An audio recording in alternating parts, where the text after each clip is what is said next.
El ingeniero Hugo Eguavil Perea ha realizado una maestría en geotecnia en el Centro de Estudios y Experimentación de España. Ha realizado un posgrado en diseño de muros de retención en la Universidad Politécnica de Madrid. Es ingeniero civil por la Universidad Ricardo Palma. Actualmente es gerente de Ingeniería y Materiales de Soletanche Bachy en Perú. Ex catedrático de las Universidades Pontificia Universidad Católica del Perú y Ricardo Palma. El ingeniero Evo Avila ha estado liderando proyectos de geotecnia relacionados también con geosintéticos y mejoramiento de suelos ya desde hace 15 años. Ha publicado una serie de artículos y brindado bastantes conferencias a nivel nacional e internacional. Gerente de Ingeniería de Investigación de empresas como Freycinet, Terra Armada, Odebrecht y Macafer. Actualmente es miembro de la Asociación Peruana de Ingeniería Geotécnica. Es muy grato tenerte, Hugo. Muchas gracias por tu tiempo y tu colaboración. Antes de iniciar esta sesión, a medida que todos nuestros participantes se van conectando, también darle la bienvenida a la ingeniera Mabel Chacón. Ella es vicepresidente del Colegio de Ingenieros Civiles de Cochabamba. Agradecer de igual forma al colegio por el soporte y el auspicio que nos está brindando para esta sesión. La ingeniera tal vez tiene algunas palabras para decir. Buenas tardes a todos. Pues, bueno, me encuentro acá en representación del directorio del Colegio de Ingenieros Civiles. Pues, primeramente, dar la bienvenida al ingeniero Hugo y agradecerle al mismo tiempo por brindarse para pues dar estos cursos que realmente son pues muy beneficiosos para todo el colegiado y pues también agradecer a los participantes del colegio para que, pues, por darse el tiempo suficiente, pues, para poder apoyar las actividades que brinda el colegio y en este caso, pues, aprovechar el curso que brinda, pues, la Universidad Privada Boliviana. Y, pues, muchas gracias. Pues, vamos a estar atentos al curso. Gracias. Muchas gracias, ingeniero. Entonces, a medida que se van conectando los participantes, yo creo que vamos a dar inicio a este webinar, para lo cual te doy una calidad bienvenida. Hugo, ¿cómo estás? Bueno, muy buenas tardes. Muchas gracias, Fabiana. Muchas gracias, ingeniera Mabel, por la oportunidad. Como Fabiana lo mencionó, soy Hugo Eguavil Perea, gerente de ingeniería de la empresa Soletanche Bachy, sede en Perú. Y en esta oportunidad voy a dictar una presentación acerca de muros, pantallas y anclajes. Es una presentación que se tocan varios puntos, desde el punto de aspectos generales, parte de diseño y parte constructiva. De antemano decirles que si tienen alguna consulta, la pueden desarrollar sin ningún problema y al final de la presentación realizaré la respuesta. Entonces, para comenzar la presentación, como les comenté, vamos a tocar acerca de qué son los muros, pantalla y anclajes. En los tópicos de la presentación son 5. Es mencionar qué es nuestra empresa, 2, qué son generalidades acerca de los muros, pantalla, 3, algunas consideraciones principales para el diseño de las mismas, el proceso constructivo y algunas obras. Acerca de la empresa, sí, la empresa en la cual actualmente estoy trabajando se llama Soletanche Bachy. Es una empresa formada por 2 empresas francesas, creada una en 1926 y la otra en 1948. Son empresas dedicadas al rubro geotécnico, específicamente a la construcción de soluciones geotécnicas. En el año 97 las 2 empresas se unieron para formar la empresa Soletanche Bachy, que a su vez pertenece al grupo Soletanche Freycinet, que es parte de una de las constructoras más grandes del mundo, que es Vinci. Hasta hace unos años era la 5ª empresa más grande a nivel mundial en construcción. Nos dedicamos específicamente a lo que son cimentaciones profundas y mejoramiento de suelo. Acerca de generalidades de la solución de muros pantallas, esta es una imagen acerca de hace un par de años. En, en el año 2018 acá en Perú tuvimos un gran problema con una excavación, la cual colapsó, falló en los muros anclados. Eh, Estos muros inicialmente fueron construidos y los anclajes fue construido como una obra temporal y se dejó con bastantes meses hasta que llegó a fallar la obra, ¿no? Entonces, a partir de esto fue un punto clave acá en Perú para todo lo que tiene que ver con muros anclados, debido a que antes del 2018 no existía una normativa. A partir de este fallo, que fue, como les comenté, en septiembre del 2018, en diciembre se promulgó un anexo a la normativa de mecánica de suelos, que es la parte de diseño de estructuras ancladas.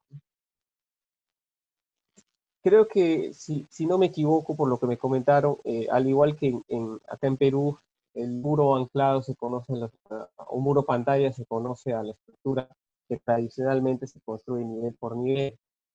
Ese es un error de denominación, al menos acá en Perú, porque el muro pantalla es otra solución con la que se conoce a nivel mundial, ¿no? El muro anclado típico, como, que es el que se conoce, el verdadero nombre, es aquel que se construye nivel por nivel. O sea, se excava a cierta profundidad, usualmente es un nivel de sótano, y se hace el anclaje.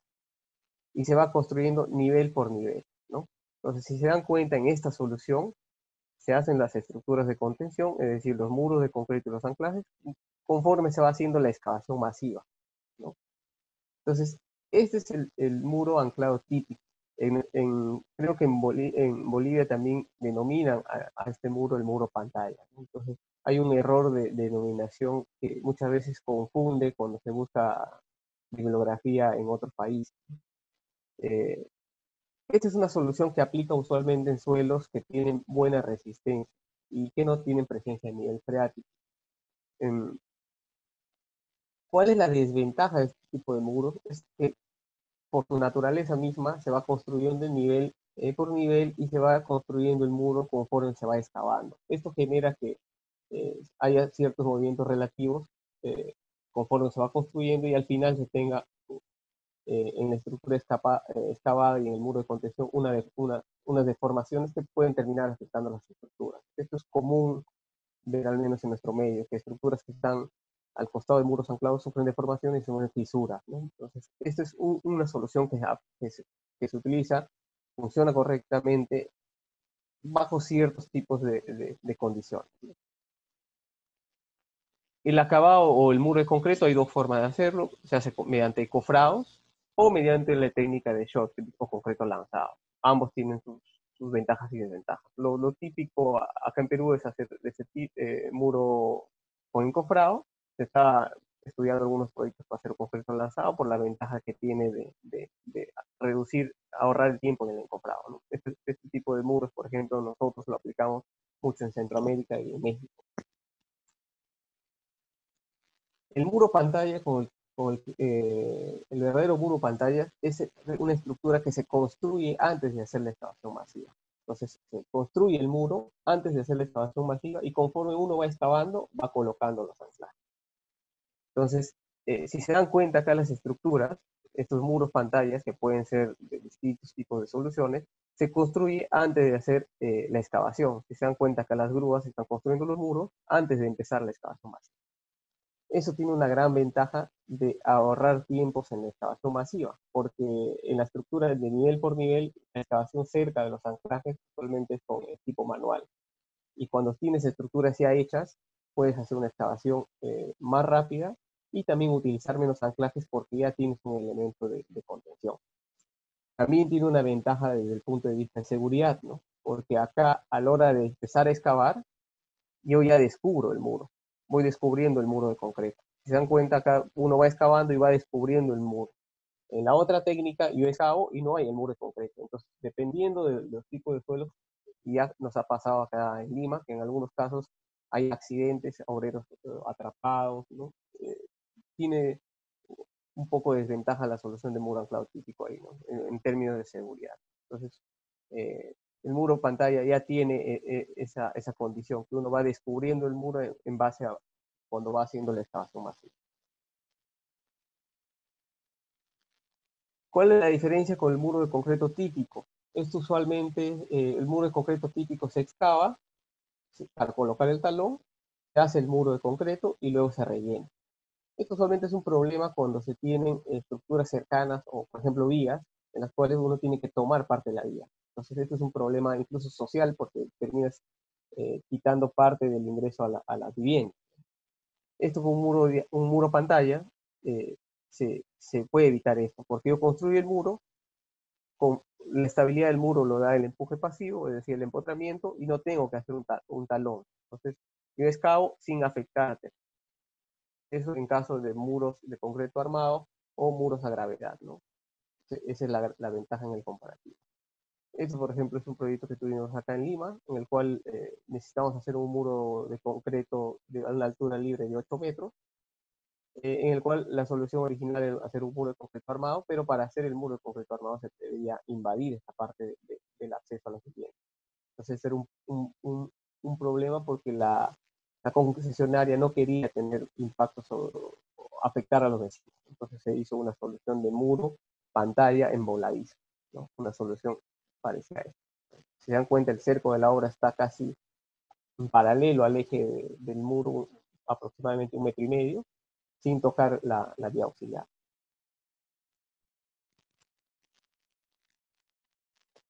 En términos de nomenclatura, según el Código Técnico de la Edificación de España, en Perú todavía no tenemos un capítulo de norma exacto de muros pantalla. Lo que tenemos actualmente es un anexo a la normativa de anclaje, de diseño de anclaje.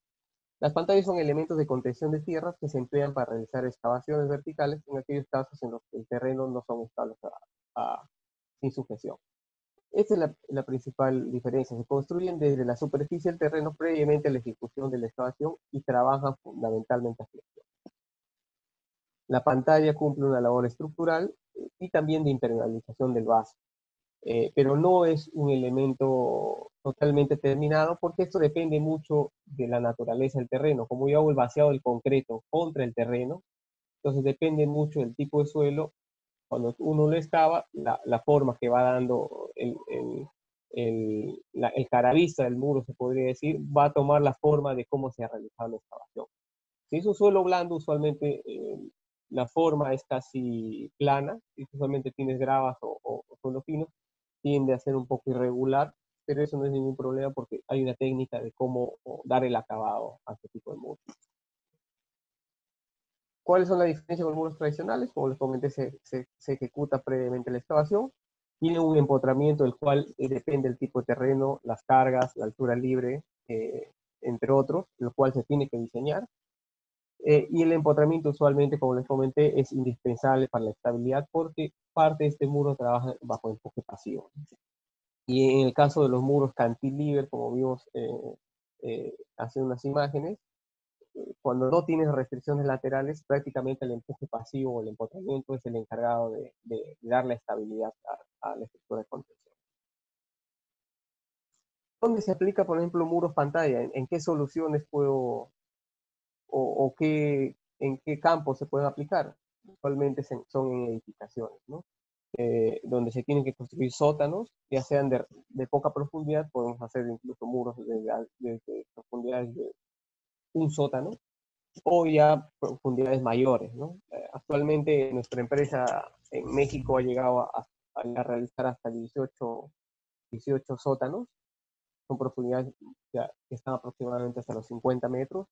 Acá en Perú no se llega a tanta profundidad, lo típico de una excavación de sótanos acá en Lima, con muros anclados, es aproximadamente 30 metros, 33 lo máximo que se llega. Pero en México sí Soletán está llegando a profundidades mayores. Esta técnica te permite trabajar y reducir las deformaciones en este tipo de excavaciones. También se aplican en transporte, hemos aplicado en nuestro país este tipo de soluciones, como les mencioné, en muros en cantilever, ¿no? Por ejemplo, uno tiene que hacer un paso a desnivel, lo usual es hacer muros de concreto armado que tomarían parte de estos accesos, ¿no? Generando tráfico, impacto a la sociedad, ¿no?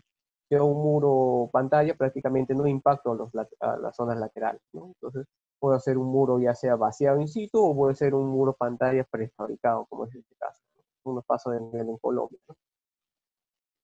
Hay otra técnica que es denominada el cut and cover, que se aplica también mucho en minería o en lugares en los cuales yo tengo que dar un acceso rápido a la zona donde se va a hacer una excavación. Entonces, por ejemplo, yo construyo primero los muros pantalla, luego hago la superestructura que me serviría como una restricción lateral para que los muros no se deformen. Construyo esta superestructura amarrada a los muros pantalla y luego hago la excavación. Entonces yo puedo, en esta parte de acá, yo puedo ya habilitar el pase y ir trabajando la excavación por la parte inferior. Actualmente ya se están trabajando varios proyectos.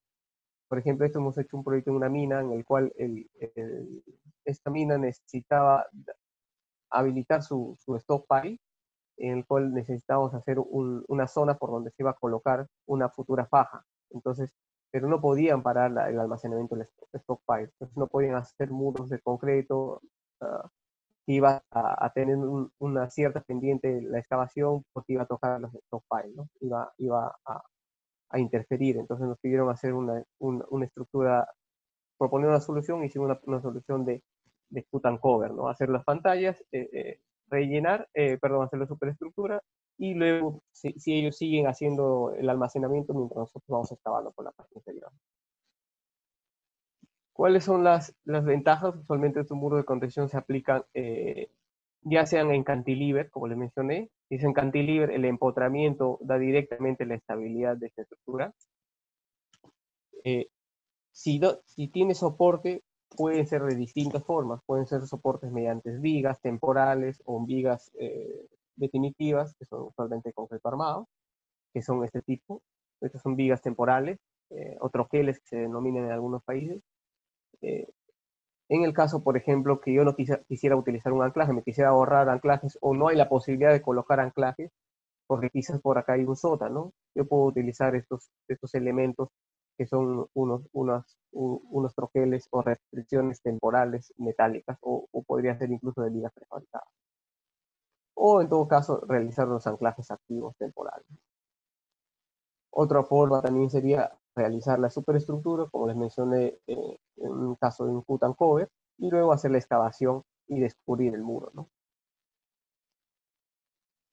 Otra ventaja de los muros pantalla es que son estructuras estancas, ¿no? Entonces, te permiten trabajar con nivel freático. Por ejemplo, si yo tuviera un nivel freático constante acá, sería bien complicado de realizar muros anclados tradicionales o los muros de concreto armado. Tendría que bombear, sería bastante complicado, ¿no? Cuando yo tengo el nivel freático constante, yo puedo hacer los muros y puedo luego excavar en el interior. Obviamente hay que diseñar la profundidad de empotramiento, las juntas, para que esta parte interior sea estanca. Se tiene que de todo modo realizar un bombeo, pero el agua no va a estar fluyendo a través del muro, ¿no? Otra ventaja es esto usualmente cuando se trabaja en estructuras, ya sean puentes, pueden trabajar cimentaciones de puentes, o también en caso de sótanos, en los cuales tengo columnas o tengo placas. Estas estructuras, cuando están empotradas en el terreno, que llevan cierto empotramiento, pueden resistir cargas verticales, ¿no? Entonces, este empotramiento se diseña para que trabaje por fricción y punta. Entonces, si yo tengo una columna que cae directamente sobre esta zona, reaccionaría mediante toda la fricción del muro y también la parte del empotramiento, que sería una parte en fricción y una parte en punta. Es, entre comillas, decir, se podría decir que es un pilote de forma lineal. Entonces, tiene esa ventaja. No hay necesidad de hacer una zapata, simplemente con el empotramiento funciona correctamente este tipo de estructura. Existen muros, como les mencioné, en cantilever que no tienen restricción lateral, trabajan prácticamente en voladizo.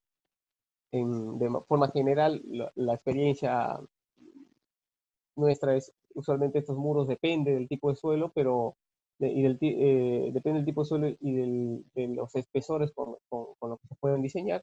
Usualmente se trabajan hasta 8 metros de altura libre, porque ya más de eso ya necesitarías mucho empotramiento y las deformaciones quizás en sismo o mediante podrían ser excesivas, ¿no? O utilizar la restricción lateral, lo más conocido que son los anclajes activos.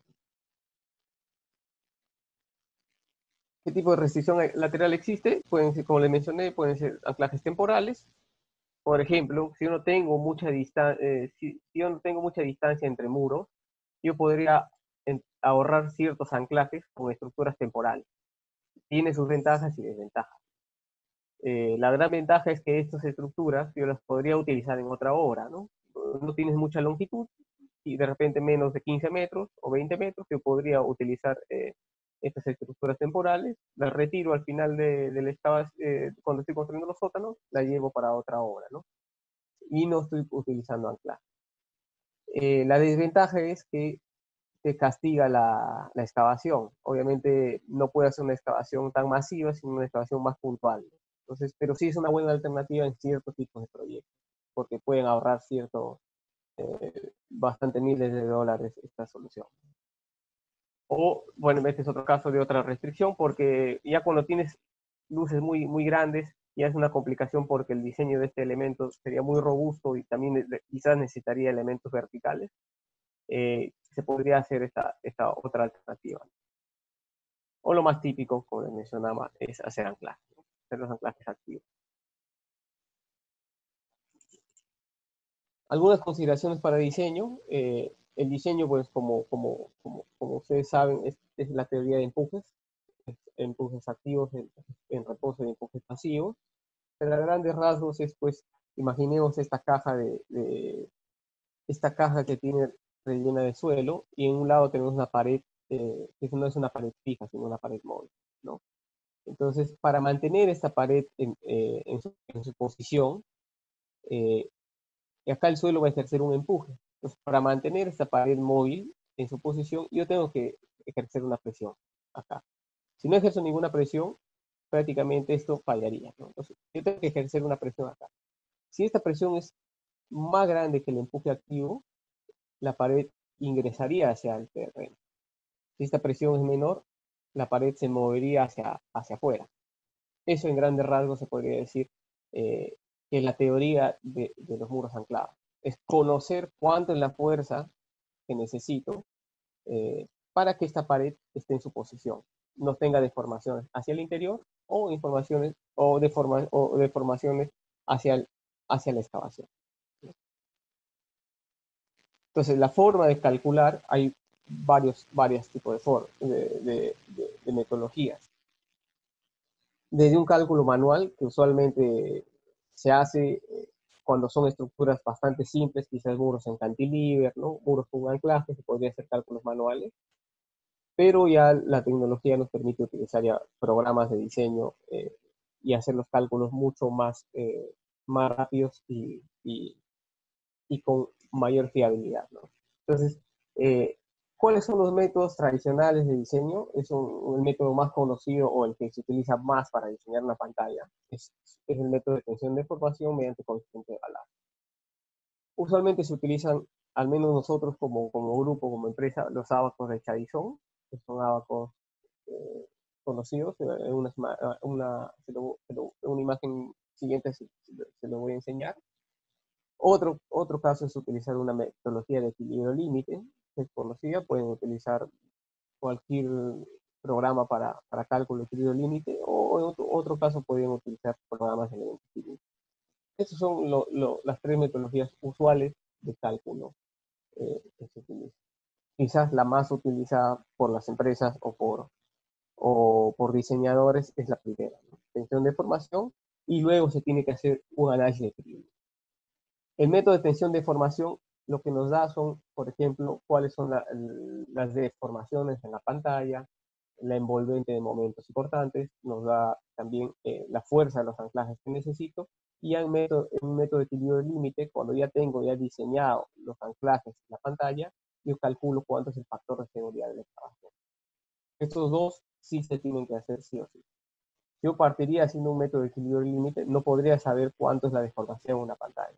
Entonces, estos dos cálculos siempre van de la mano. ¿Qué cálculos se tiene que realizar? O sea, qué debo calcular? Solamente se debe calcular es el empotramiento en este tipo de muro y la fuerza de los anclajes. También se tiene que, al final de los procedimientos constructivos, se tiene que calcular la envolvente de momentos y cortantes, que eso es importante o principal para calcular la armadura, la estructura, y también conocer cuál es la deformación en la pantalla. Eso para ver qué tanto estamos afectando a las estructuras vecinas, ¿no? Podemos tener de repente estructuras antiguas, las cuales no soportan ciertas deformaciones, entonces debemos conocer qué deformaciones está generando la excavación y la pantalla, qué deformación vamos a tener para ver si vamos a afectar estructuralmente a los vecinos, ¿no?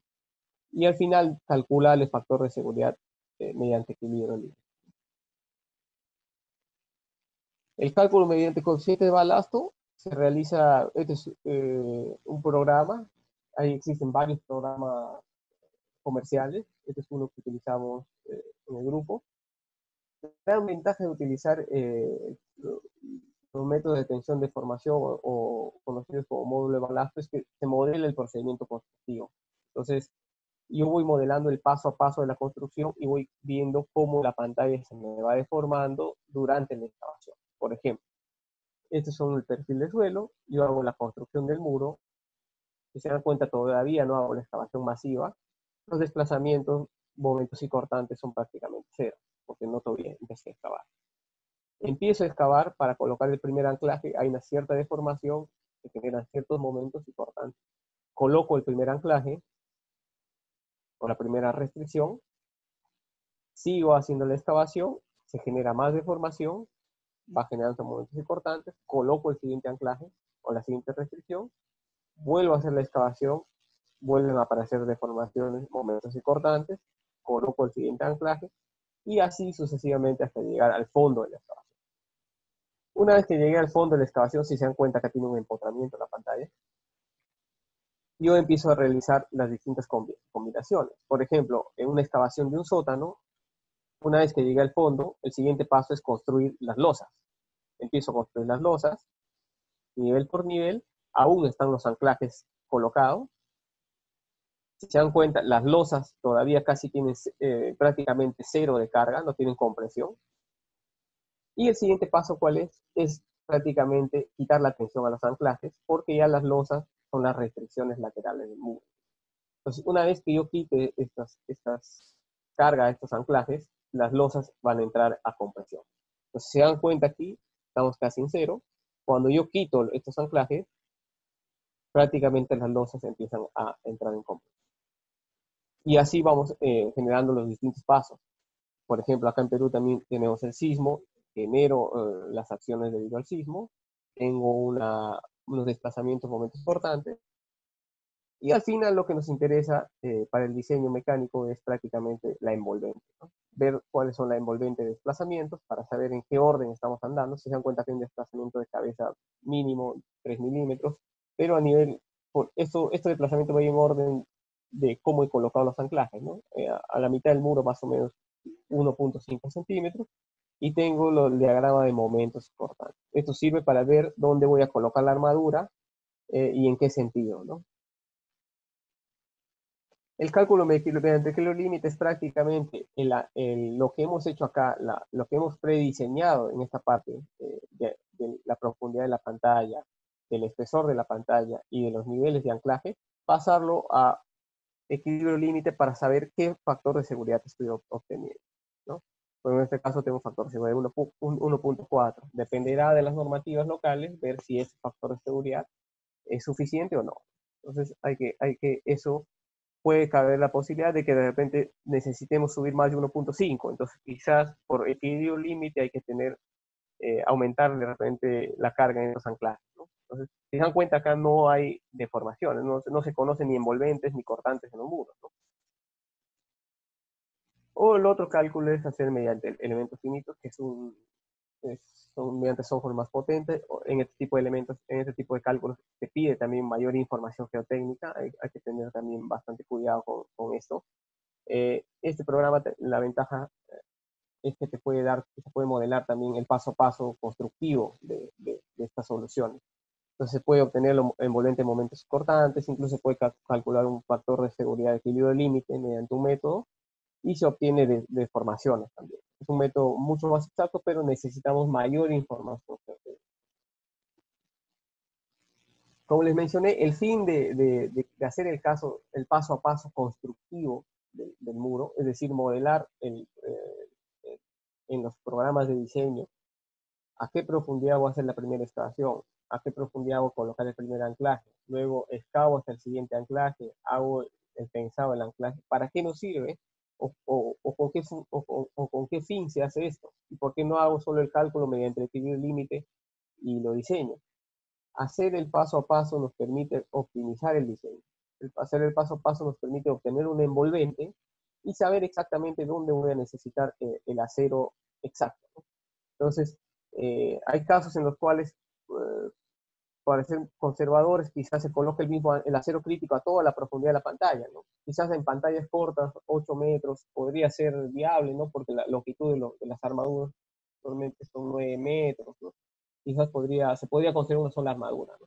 Pero ya de repente en muros más profundos ya se podría hacer un diseño mucho más afinado, ¿no? Por ejemplo, saber que en estas zonas van a estar más acero, ya empezar a colocar el acero mínimo en ciertas zonas, si no necesito refuerzo, colocar el refuerzo puntual, ¿no?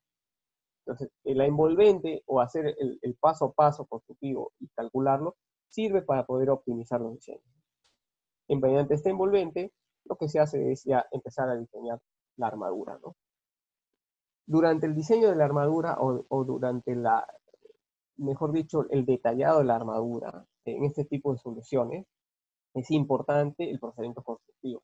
Entonces, cuando el ingeniero que está a cargo del diseño de hacer de la pantalla de pilotes o la pantalla de muros diafragma, tiene que saber un poco del proceso constructivo para poder saber dónde voy a colocar las tuberías TREMI, y porque como yo voy a hacer un vaciado mediante tuberías, el acero no puede no puede atravesar, no puede estar en esta posición, porque después no hay forma de bajar una tubería. Entonces, por ejemplo, durante el diagrama del acero, se colocan previamente las posiciones de la tubería, y en función de esto se va desarrollando el diagrama de la armadura, ¿no? Y también, por ejemplo, acá va a estar el pase del anclaje, ¿no? Entonces también dejar los pases de los anclajes. Esto, por ejemplo, son un panel de muro diafragma, donde la armadura ya tiene los pases de los anclajes, ¿no? Si se dan cuenta, no hay necesidad de perforar el concreto armado, porque yo dejo el espacio. También salen los detallados de los planos de pilotes, ¿no? Los planos, la armadura, acá en Perú, por ejemplo, usualmente la parte de ingeniería no diseña la armadura, o mejor dicho, solo se dedica a diseñar la armadura estructural del pilote, ¿no? Entonces, más no consideran la armadura que se necesita por el tema de izaje e instalación. Entonces, se recomienda siempre que durante la parte de diseño se coloque toda la armadura que se necesita, ¿no? Si se dan cuenta que hay algunas armaduras de color rojo, esto no hacen parte de la armadura estructural del pilote, pero sí es necesario para la instalación. Si se dan cuenta que hay unos ganchos, estos ganchos sirven para hacer más rígido la estructura y poderla izar.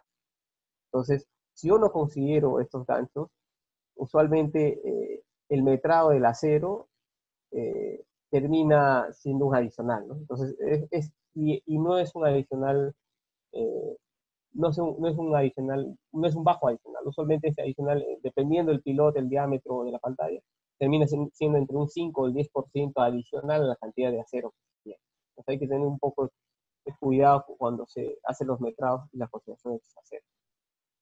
Por ejemplo, también hay que considerar en los pilotes que en el medio se va a colocar una tubería. Esta tubería es la tubería TREMI, que sirve para el vacío del concreto. Entonces, el acero de los pilotes tiene que tener cierta distancia a la tubería. Entonces, y estos estribos tienen ciertos ganchos, ¿no? Los ganchos que se colocan Entonces, estos ganchos son los críticos a dimensionar, porque si yo coloco estos ganchos, perdón, muy cerca a la tubería, a la hora de colocar y sacar la tubería, voy a chocar con estos ganchos y levantar la armadura. Entonces, si se dan cuenta, esta tubería ingresa para hacer el vaciado y luego se saca a la hora que se hace el vaciado. Entonces, no tiene una posición fija. Entonces, se puede mover de un lado a otro. Y además, esta tubería tiene un diámetro en promedio de 30 centímetros, que no es poco, ¿no? Entonces, adicional a eso, las tolerancias durante la construcción, porque esta tubería se mueve, hay que tener cierta distancia hacia los armaduras. Eso hay que considerarlo cuando se hace el diseño estructural de este tipo de elementos, ¿no? Esto es una hipótesis de sensibilidad que usualmente lo coloco en las presentaciones, porque para poder mostrarles que todo diseño tiene, toda construcción, mejor dicho, tiene un impacto en el diseño. Entonces, si yo hago por ejemplo, hago una pantalla durante el diseño y se dice que durante la etapa de diseño los planos dicen que se debe excavar solamente hasta 9 metros, entonces, ¿qué pasa realmente si durante la excavación o durante la construcción yo excavé quizás medio metro o un metro más? ¿Qué le pasa a la pantalla, ¿no? Entonces, como estas son estructuras eh, que dependen del pasivo, dependen de los anclajes y del tipo de suelo, cualquier condición que varíe a la condición inicial de hipótesis de diseño, va, va a afectar estructuralmente la pantalla. Esto lo vemos en un cálculo de una hipótesis de sensibilidad. ¿Qué pasa, por ejemplo, esta pantalla si yo excavo 50 centímetros más? O sea, en vez de excavar a 9 metros y medio, quizás en la construcción necesitaron ir a medio metro más. ¿Qué pasa con la pantalla? Pasa con la pantalla que el factor de seguridad por empuje pasivo se redujo en 20%, el momento máximo aumentó un 30% y el desplazamiento aumentó un 50%. El desplazamiento pasó de 18 milímetros a casi 30 milímetros. Entonces, esto afectó seriamente porque la cantidad del acero quizás no se calculó por un 30% más, ¿no? El desplazamiento, quizás la estructura acá es sensible y aumento del desplazamiento del 50% genere problemas estructurales. Quizás no llegue al colapso, pero sí podría causar ciertas afectaciones a las estructuras, ¿no? ¿Qué pasa, por ejemplo, si no se tuvo en cuenta el nivel freático real y el nivel freático real en realidad estaba 3 metros más arriba que el diseño que se planteó? El factor de seguridad pasivo baja porque hay un empuje hidráulico mayor, el momento aumentó 65% y el desplazamiento en 160%. Esto obviamente cuando se hace ya el cálculo del factor de seguridad es una masa de suelo inestable. Incluso la pantalla ya no estaría cumpliendo la estabilidad.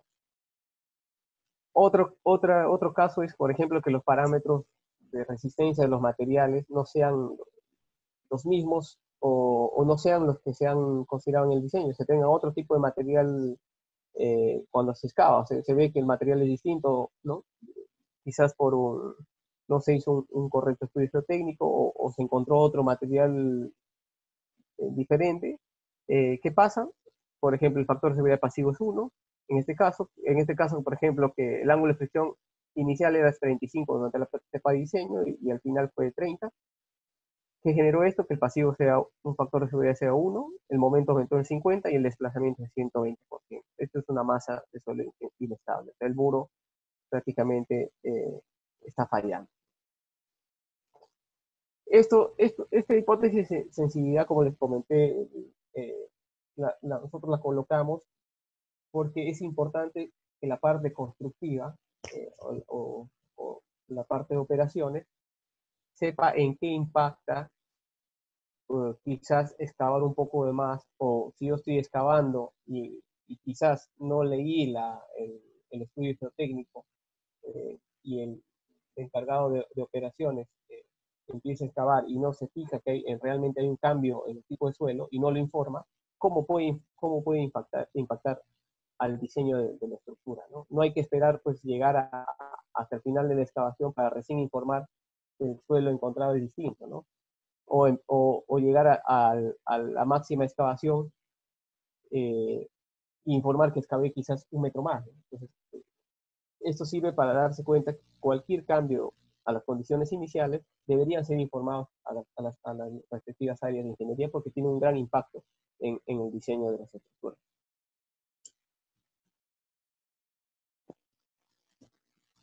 Como les mencioné, usualmente este tipo de estructuras, cuando ya son estructuras bastante altas, se necesitan ya restricciones laterales. Y lo principal es el anclaje activo. Nosotros utilizamos el más conocido que es el anclaje activo debido a que puede tener bastante carga, ¿no? Se pueden dar pretensiones bastante elevadas. El anclaje activo es, ¿qué es un anclaje activo? El anclaje activo es aquel que transmite una carga estabilizadora a la estructura. O sea, yo mediante un gato hidráulico, yo tenso los torones y le doy inicialmente una carga al anclaje. Esto evita que la pared se desplace. Esa es la gran diferencia con el anclaje pasivo. El anclaje pasivo yo perforo y no le doy ninguna tensión, entonces no le doy ninguna fuerza hacia el muro y espero que el muro se deforme para que el anclaje pasivo trabaje. En un anclaje activo yo tenso el anclaje, le estoy dando una fuerza hacia el muro, por lo tanto voy a tener menos deformación. Esta es la configuración de un anclaje activo, donde tenemos una parte que es una longitud libre, que mejor dicho, ¿qué es una longitud libre en un anclaje? Es la longitud donde no hay lechada, donde los torones están al descubierto, se puede decir, ¿no? Y la longitud de bulbo es la zona en la cual el torón, mejor dicho, que es un torón, son estos cables que están aquí. Estos cables están en contacto con la lechada. Esta lechada se podría decir que es el anclaje o la parte empotrada del anclaje. En teoría, esta parte no debería movilizarse, no debería deformarse, para que esto pueda tener una carga. Entonces yo coloco el gato en esta zona, le doy empiezo a tensionar el anclaje, esta zona es la que me resiste y evita que todo se deforme, y los anclajes acá se empiezan a elongar, ¿no? Y a agarrar carga. Algunas recomendaciones en base a las normativas es que esta longitud de bulbo para un anclaje activo debe ser como mínimo 4,5 metros, y para la zona libre también se recomienda que sea 4,5 metros. Esto según el PTI, que es una guía americana de diseño. Y para pasivos, los anclajes pasivos se recomienda que sea de 3 metros. Existen varias normativas a nivel internacional. No sé si localmente en Bolivia tengan alguna normativa. Nosotros, como les comenté, para anclajes a partir del 2018 se tiene una normativa, pero existen varias a nivel mundial. Quizás las más conocidas sean el PTI, que es la normativa o la recomendación americana, o la TA, que es la normativa o la recomendación francesa. Actualmente ya existe la TA 2020, que salió hace unos meses. Nosotros, por ejemplo, el grupo Soletans Bachi, utilizamos la TA 2020, que son las recomendaciones del comité francés para el diseño de este tipo de anclaje. Obviamente diseñamos en base a las recomendaciones, pero siempre cumpliendo la normativa, en este caso normativa local. Pero como les comenté, si en caso ustedes no tienen una normativa, podrían utilizar estas dos, que son las más conocidas, la TA y la PTI. Como les comenté, esta zona de acá del bulbo, la parte que va empotrada, tiene una lechada, tiene el cable con los torones. Entonces, esta lechada hay formas de inyectarla. Hay 3 tipos de inyección. Solo para comentarles, el tipo de inyección, pues hay 3 tipos. Esto se podría decir que es toda una clase de inyecciones. Quizás acá lo voy a mencionar de manera rápida, pero esto es toda una clase de cómo hacer las inyecciones. Existen 3 tipos: inyección global única, la inyección repetitiva selectiva y la inyección repetitiva y la repetitiva selectiva. En forma general, la capacidad de un bulbo, o sea, la resistencia de un bulbo va a depender de qué tipo de inyección se va a utilizar. Entonces, por ejemplo, en suelos, si son suelos buenos o suelos granulares, que tienen quizás números de golpe mayor a 30, se podría utilizar una inyección global única, por ejemplo. Si esos suelos de baja capacidad o no son tan resistentes, se debería aplicar uno de estos dos, una inyección repetitiva o una inyección repetitiva. La inyección repetida selectiva ya se aplica en suelos que no tienen no tienen resistencia, los cuales voy a ingresar la lechada del bulbo varias veces y a bastante presión para poder generar el bulbo. De forma general, como les decía, inyección global única en suelos buenos y estos dos en suelos de menor resistencia, siendo lo más crítico la inyección repetitiva selectiva. Para el cálculo de, por ejemplo, la consulta que siempre sale en el diseño, ¿no? ¿Cuántos torones voy a colocar al anclaje? ¿Ya? Este es un torón, ¿no? Este es un anclaje, por ejemplo, de 2, 4, 6, 8, 9 torones. Entonces, ¿cuántos torones voy a colocar en el anclaje? Esto depende ya de cuando se hace el cálculo de la fuerza que necesito para estabilizar. ¿Cómo calculo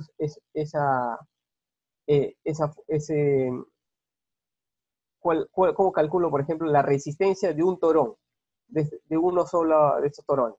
Según la norma, el PTI, la guía PTI, perdón, es del área del acero por el EPI dividido entre el factor de seguridad. Para estructuras temporales, usualmente es 1.67 y para estructuras permanentes de 2. Hay que tener en cuenta que la recomendación se considera estructura temporal aquella estructura que va a estar el anclaje con un tiempo de vida máximo de 2 años. Mayor de 2 años se considera una estructura permanente. Entonces, un solo torón para estructuras temporales aproximadamente resiste 16 toneladas. Para estructuras permanentes, 13.3. Esto en base al PTI. Si yo considero, por ejemplo, la norma francesa, voy a tener otros valores acá. La norma francesa permite trabajar incluso con valores un poco más altos. ¿Okay? Entonces, si yo tengo, por ejemplo, que necesito una fuerza de 100 toneladas en cierto punto del anclaje, por ejemplo, voy a colocar un anclaje y calculo mediante esfuerzo de formación que yo necesito ahí una fuerza de 100 toneladas, ¿cuántos torones voy a necesitar? 100 toneladas entre 16. Ese sería el número de torones de un anclaje temporal. ¿Cómo calculo la longitud del bulbo? ¿Cómo calculo la longitud empotrada? Pues lo calculo con esta fórmula, que es una fórmula, se puede decir, similar a la capacidad por fuste de un pilote, en el cual depende mucho del diámetro de perforación, que usualmente varía entre 4 y 6 pulgadas, este diámetro de perforación, y la resistencia de fricción depende del tipo de suelo. Existen bastantes recomendaciones en función del tipo de inyección, si es inyección global única, inyección repetitiva o repetitiva selectiva, y en función del tipo de suelo. Estas recomendaciones son en base al PTI. Si se dan cuenta, el PTI da rangos de valores muy altos. Si se dan cuenta acá, por ejemplo, para este tipo de suelo, puede ir entre 0.25 megapascales, T sub U, que es la capacidad, entre comillas, por fuste, por fricción, y 1 prácticamente. Entonces, ¿qué valor colocar, no? 0.25 o 0.97. Ya depende mucho de la experiencia del ingeniero diseñador, pero si se dan cuenta es mucho de la elección. 0.08 con 0.38 es un rango muy variable. Entonces, lo ideal sería hacer pues pruebas en campo, ¿no? Pero no siempre es lo típico, o por temas de tiempo no se hacen, ¿no? Entonces, ahí tenemos otra metodología que son los ábacos de Bustamante. Los ábacos de Bustamante pues ya te dan específicamente en función del tipo de inyección y, por ejemplo, el número de golpes. Yo tengo, por ejemplo, 40 golpes para una inyección global única, voy a tener esta capacidad, con una repetida selectiva mayor capacidad, y una inyección repetitiva y una selectiva mucho mayor capacidad. Si se dan cuenta, la capacidad o resistencia del bulbo influye, el tipo de inyección influye directamente en la resistencia. Eso podemos ver acá, ¿no? Entonces, cuando yo hago el cálculo, lo que les comenté, qué fuerza necesito, por ejemplo, en estos casos, yo he colocado 3 anclajes, he calculado la fuerza estabilizadora, hago mi prediseño de qué separación van a tener estos anclajes, tengo la fuerza por metro lineal, la separación de los anclajes, tengo qué carga de servicio necesito. Por ejemplo, 34 toneladas entre 15.9 me da el número de torones. 92.7 entre 15.9 me da el número de torones. 143 entre 15.9 me da el número de torones. ¿Sí? Y hay otra carga que es la carga de bloqueo. O sea, cuando yo estoy en campo, ¿a qué carga voy a bloquear los torones? Esto ya depende también mucho del diseño. Usualmente se bloquea entre el 80 al 90% de la carga del anclaje, ¿no? Eso también es un input de diseño. Algo a tener en cuenta, qué longitud libre va a tener el anclaje, o sea, dónde va a estar el empotramiento del anclaje. Usualmente esto depende de la superficie falla. Usualmente las normativas te dicen que se debe considerar 45 más y medios, se le da un offset de 1,5 metros y de ahí hacia atrás debería estar la longitud de bulbo. O sea, la longitud de bulbo nunca puede estar en la zona de la falla, ¿no? Siempre tiene que estar por detrás de la falla, ¿no? Y vemos acá la superficie falla calculada, interna, no la global, la interna. Entonces el bulbo siempre tiene que estar por detrás de superficie falla. Un mal diseño sería pues que el bulbo empiece en esta zona sabiendo que la superficie falla está por acá. ¿Por qué? Porque prácticamente no trabajaría todo el bulbo. Entonces, ¿cómo de esta carga de anclajes, por ejemplo, que yo tengo 34, 93 y 143, qué longitud de bulbo voy a tener? ¿Cuánto es? Esto va a depender del número de golpes. Por ejemplo, haciendo un ejemplo aquí, este tipo de suelo, imaginemos que tiene 40 golpes. Si hago una inyección global única, intersecto la curva, aproximadamente el esfuerzo, la resistencia sería 0,22. Si hago una inyección repetitiva, sería 0,32 y una selectiva 0,46. Entonces, esto, si se dan cuenta, genera que tenga mayor resistencia por metro lineal. Entonces, a mayor resistencia por metro lineal del bulbo, menor longitud de bulbo. Entonces, si yo utilizo una inyección repetitiva selectiva, tendría 11,2 toneladas por metro lineal, ¿no? ¿Qué longitud de bulbo voy a utilizar? Sería, por ejemplo, en este caso, 143 entre 11, o 92 entre 11. Mayor resistencia, menos longitud de bulbo. Ahí se podría optimizar en perforación y en material. Entonces, ¿cuál es la lección aprendida aquí? El método de inyección y el tipo de inyección influye directamente en la carga del anclaje. Esto tener en cuenta, sobre todo en campo, ¿no? Porque muchas veces el proyecto manda inyección repetitiva selectiva y solamente por tiempo se hace la repetitiva. Entonces, quizás no se llega a la capacidad y el bulbo, el anclaje termina deformando. Por eso es importantísimo saber qué tipo de inyección se ha considerado en el diseño. O sea, por eso en los diseños se tiene que colocar en la memoria de cálculo, colocar el tipo de inyección. Entonces, por ejemplo, describir el tipo de inyección para el proyecto va a ser inyección repetitiva selectiva y los planos deberíamos mostrar el tipo de inyección. Porque en campo podrían quizás utilizar una inyección global única y en la pantalla termina deformando. El proceso constructivo de pantallas, hay distintos tipos de pantallas, como les comenté, pantalla de pilotes excavados, que es hacer una pantalla de pilotes uno al costado de otro. Usualmente esto se hace cuando tengo nivel freático, porque cuando voy a hacer la excavación masiva, evitar que el agua ingrese. Si yo tengo quizás un suelo relativamente bueno y no tengo presencia de nivel freático, yo podría hacer una pantalla de pilotes separados. Y con eso optimizo incluso el diseño. Entonces, yo construyo la pantalla de pilotes, por ejemplo, se puede hacer una pantalla de pilotes, eso se hace hace algunos años, incluso ahora se sigue haciendo acá. Y a la hora de hacer la excavación descubro los pilotes, ¿no? Este es el cut and cover que salía del stockpile. El stockpile acá tiene casi 40 metros de carga encima de esta zona. Y pueden ver los pilotes separados, ¿no? Porque el material es relativamente bueno. Si tuviese en el caso acá a nivel freático, si yo dejaría los pilotes separados, el agua ingresaría, ¿no? Entonces ahí lo que se tiene que hacer es una pantalla de pilotes secante. O sea, un pilote al costado de otro, para evitar que el agua ingrese. Por ejemplo, esto es un viaducto también. Acá no hay nivel freático, el suelo relativamente tiene cierta capacidad, entonces se puede separar los pilotes y se va colocando lechada entre los pilotes para evitar que el suelo se caiga, ¿no? Esto, como les comenté, se hace usualmente cuando el suelo tiene cierta resistencia y cuando no hay nivel freático. Se puede hacer esto.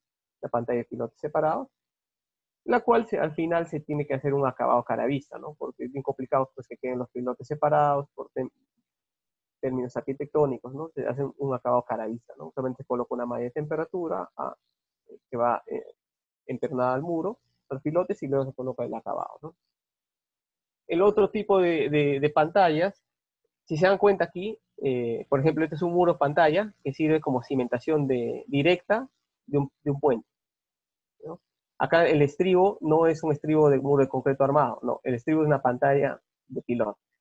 Directamente acá se tiene un empotramiento y ya no necesito darle un talón hacia el sentido perpendicular, ¿no?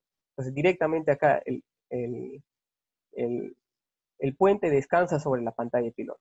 Es una gran alternativa usualmente cuando tengo poco espacio y quiero hacer una construcción más rápida. Otro tipo de pantallas son los muros diafragma, que son estos, que son muros lineales que se construyen. Es otra alternativa que también se está haciendo en la región, en la cual hago toda la excavación lineal en zanjas, luego se coloca la armadura y se hace el vaciado del concreto. Se hace mediante estos equipos, ¿no? que son cucharas hidráulicas. Estos equipos, se dan cuenta, empiezan a hacer la excavación de las zanjas, unas zanjas de 6-7 metros, se hace el vaciado del concreto, se avanza y se sigue avanzando linealmente, ¿no? Entonces, esto te permite tener un avance mucho más rápido que quizás una pantalla de pilote, ¿no? Porque la pantalla de pilote tendría que hacer pilote por pilote, ¿no? Haciendo uno al costado de otro. Con esto ya hago linealmente una zanja, ¿no? Hago la excavación, luego coloco la armadura con grúas, dependiendo de la profundidad, coloco la armadura y la dejo colgando para luego hacer el vaciado del concreto, ¿no? Vaciado de concreto, como le mencioné, en toda cimentación profunda o en todo elemento de pantalla, se realiza mediante tuberías TREMI. La tubería TREMI es una especie de embudo, se podría decir, que ingresa dentro de la armadura y luego va haciendo el concreto, y conforme va subiendo el concreto se va sacando la tubería. Si se dan cuenta, es una tubería de gran diámetro, no es pequeña, y se saca con la grúa. Entonces, por eso es que les mencionaba que las armaduras deberían tener cierta tolerancia para que cuando salga y entre la tubería se pueda mover fácilmente. ¿Cuál es el error común cuando usualmente se hace el cálculo estructural y el detallado? Es que la armadura está muy pegada a la tubería TREMI, y cuando sube la tubería TREMI jala toda la armadura, la levanta, y después no hay forma de volver a acomodar. Se hace el vacío del concreto especial para comentarles, nuestro concreto típico, y luego se procede a la excavación de la rampa, la excavación masiva, ¿no? La excavación, pues hay distintos tipos de técnicas de excavación, para mencionarles algunos de los tipos. Quizás la más típica es hacer una rampa y ir excavando con rampa. Otra es hacer unas plataformas temporales, metálicas, la cual te permite poner los equipos dentro de la excavación y no tomar las vías auxiliares, porque quizás acá estás tomando parte de la vía auxiliar. Entonces, con las plataformas tú puedes trabajar dentro de la excavación y hacer, por ejemplo, acá están todos los equipos dentro de la excavación y no tomar las avenidas, ¿no? Acá también, o utilizar un puente, ¿no? Un puente metálico temporal. Los camiones ingresan con el fin de poder hacer los anclajes en esta zona. Cuando tengo cimentaciones muy profundas, esta parte de acá se vuelve un cuello de botella porque no puedo hacer los anclajes hasta que retire el terreno. Por ejemplo, aquí, ¿no? Yo no puedo hacer esta parte de los anclajes porque tendría que retirar todo este material, ¿no? Para empezar a construir estos anclajes. Eso se vuelve un cuello de botella en excavaciones muy profundas. Entonces, en excavaciones muy profundas, a veces es mejor colocar un puente metálico, y conforme voy excavando, voy haciendo los anclajes para evitar esta zona de realizarlo al último y de forma mucho más lenta, ¿no? Para al final tener pues la excavación masiva de un muro pantalla, ¿no? Si se dan cuenta que el muro pantalla es un muro diafragma, es un muro lineal, ya el acabado es lineal, no como la pantalla de pilotes que quizás tiene la forma circular y luego hay que darle un acabado. El muro diafragma, dependiendo del suelo, puede ser incluso el acabado final, ¿no? Algunas obras para comentarles, algunas obras variadas en donde se aplican. Por ejemplo, esta es una foto que se hizo en un Four Seasons en Estados Unidos, el cual está al costado del mar. Entonces, se pueden dar cuenta que acá es una pantalla estanca. No hay agua ingresando hacia la excavación atravesando el muro, ¿no? Esto debido a que se puede hacer una pantalla estanca, no impermeable, pero sí estanca. Entonces, la normativa, incluso el código francés, te da un caudal máximo que podrías considerar en las pantallas. Se puede hacer en viaductos también, viaductos en Colombia, pueden ser vaciados in situ o prefabricados. Quizás en viaductos se puede trabajar muy bien los prefabricados porque casi son constantes las alturas y tampoco son muy profundas, y los prefabricados se pueden transportar fácilmente. Pueden ver ahí las pantallas prefabricadas. Uno creería que este es un muro de concreto armado, ¿no? No, este es un muro pantalla, el cual está trabajando por empotramiento también. Estas son las pantallas prefabricadas, como le comenté. Lo que usualmente se trabaja con las pantallas prefabricadas es longitudes menores, cuando tienes alturas menores a 12 metros, ¿no? ¿Por qué 12 metros? Porque es la longitud que se puede transportar en un camión, ¿no? Y es fácil de transportarlo ahora. Actualmente Soletancha está patentando el uso de algunas puntas metálicas, pero no es lo típico todavía, ¿no? O sea, si yo quisiera, por ejemplo, hacer un muro de 30 metros con pantalla prefabricada, tendría que usar un tipo de conexión. Ahorita Soletancha desarrolla una conexión, pero no es lo típico todavía. Actualmente estos muros, pues, como les menciono, son hasta 12 metros, y en casos especiales puede ser un poco más. Esta es una excavación con dos tipos de técnica, el muro pantalla y el muro de concreto típico, nivel por nivel. ¿Por qué se hizo así? Porque en la parte inferior, en la parte superior tenías un suelo no tan resistente, y en la parte inferior tenías un suelo en el cual hacer pantalla de pilotes o muro de diafragma no valía la pena porque ya el suelo era estable por sí mismo. Entonces, esta primera parte se hizo con un muro pantalla, excavado antes de hacer la excavación masiva, construido antes de la excavación masiva, y luego nivel por nivel en la parte inferior se hizo el muro anclado. Se pueden dar cuenta el cambio de color, ¿no? Es un muro de anillos por shotcrete y es un muro pantalla. Acá se llegó hasta un nivel máximo de excavación de 42 metros. Este es una de las excavaciones más profundas que hizo Soletancha en la región, son 48 metros de nivel máximo de excavación. También es un muro pantalla. Acá, si se dan cuenta, no hay excavación masiva, pero ya se están construyendo los muros, ¿no? Todos los muros fueron construidos y luego se hace la excavación. También se aplican en minería, ¿no? En minería los muros pantallas se aplican mucho en pantallas impermeables por debajo de las presas, ¿no? Donde yo tenga posible pase de infiltración, paso de agua. Entonces yo construyo una pantalla impermeable, ahí no coloco concreto armado, ahí usualmente se considera un concreto plástico. Es la mezcla de un concreto con lechada, se podría decir, con bentonita, ¿no? No se necesita tener un gran F''C, lo que se necesita tener una estructura, un material que tenga cierta elasticidad y baja permeabilidad. Entonces hago la excavación y en vez de colocar armadura y concreto, se coloca este concreto plástico. Esta es una obra que se hizo aquí en la mina Antamina, son 4.500 metros sobre el nivel del mar, y se hizo una pantalla de aproximadamente 300 metros de largo para una presa, ¿no? Esta es otra obra que es una obra vial, son un muro que tenía casi medio kilómetro de longitud, y era un muro en cantilever de 8 metros de altura, ¿no? Entonces, este muro fue un reto bastante interesante porque teníamos estructuras cercanas sobre un botadero, las casas acá ya estaban deformadas, el cual hacer un muro de concreto tradicional y anclado hubiese sido un problema porque hubiesen generado mayor deformación de estas viviendas, además de que era un botadero, no había forma de colocar anclaje. Entonces se decidió hacer un muro en cantilever, muro pantalla, ¿no? Para poder ver un muro en cantilever, trabajando sin ningún tipo de anclaje. Actualmente nosotros estamos trabajando a estaciones del metro acá en Lima, va a ser la primera línea de metro que se va a construir en nuestro país. También se están haciendo con muros pantallas, se hacen los muros pantallas, se construyen los muros pantallas y luego se hace la superestructura y se habilita el tránsito por encima hasta que por debajo se sigue trabajando ya la parte de la estación. Entonces es una ventaja porque permite abrir el tráfico y no tener que esperar a realizar la excavación hasta el nivel de fondo y luego subir con el muro. Esto tomaría mucho más tiempo. Entonces con esta técnica yo construyo los muros, hago la losa superior habilito el tránsito y voy hasta mientras voy excavando en la parte inferior. Son trabajos actualmente, bueno, ahorita parados por el tema de la pandemia, pero nosotros estamos trabajando actualmente en las estaciones del metro, ¿no?